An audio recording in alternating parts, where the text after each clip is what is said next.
इस्लामाबाद में Iran America के बीच शांति वार्ता से पहले एक पाकिस्तानी वरिष्ठ पत्रकार अजीम चौधरी ने पाकिस्तान को लेकर कुछ ऐसी बातें कहीं जो अब चर्चा में है।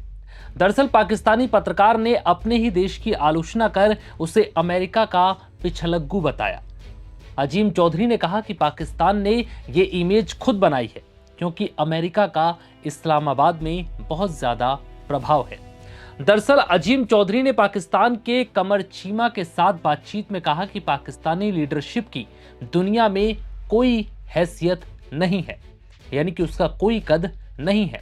पाकिस्तान एक ऐसा देश है जो भीख मांगने की बुनियाद पर कॉम्प्रोमाइज करता है, इसलिए उसकी लीडरशिप पर कोई बात करना ही बेकार है। पाकिस्तान को अमेरिका ने पैसे दिए और गेहूं भेजना शुरू किया, इससे उसने हमें एक तरह से अपना शुक्रगुजार बना लिया। अमेरिका के सामने पाकिस्तान पूरी तरह सरेंडर और कॉम्प्रोमाइज्ड है।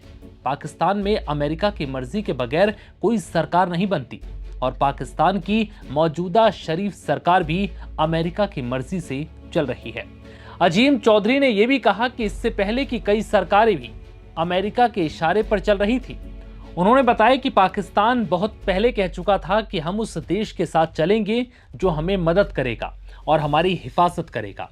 अजीम चौधरी ने कहा कि पाकिस्तान जब बना तो उसने तुरंत ही मदद के लिए दुनिया की ओर देखना शुरू कर दिया, जिसके बाद अमेरिका ने कुछ गेहूं और पैसे हमें भेजने शुरू कर दिए। इससे अमेरिका ने यहाँ की सरकारों में अपनी पैठ भी बना ली।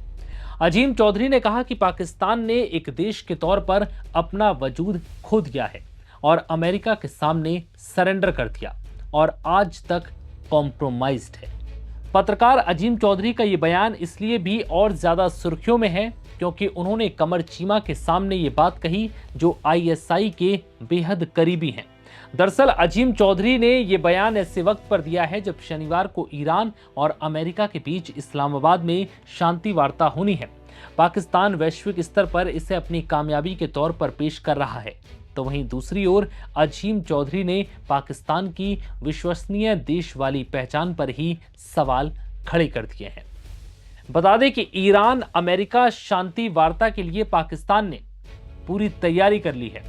शुक्रवार को इस्लामाबाद में इस बैठक के मद्देनजर सुरक्षा के बेहद सख्त इंतजाम देखे गए।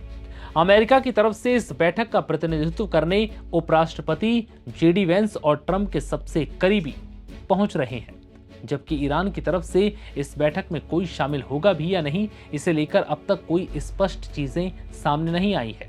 लेकिन दावा है कि ईरान के विदेश मंत्री अब्बास अरागची शांति वार्ता में पहुंच सकते हैं। पाकिस्तान के प्रधानमंत्री शहबाज शरीफ और फील्ड मार्शल असीम मुनीर ईरान अमेरिका युद्ध विराम के बीच मध्यस्थ की भूमिका निभाने के अवसर को बड़ी उपलब्धि के तौर पर देख रहे हैं। हालांकि देखना होगा कि ये उपलब्धि पाकिस्तान को कितनी हासिल होती है या फिर एक बार फिर ईरान और अमेरिका में तनाव और बड़ी जंग देखने को मिल सकती है। नवभारत टाइम्स की रिपोर्ट में इतना ही।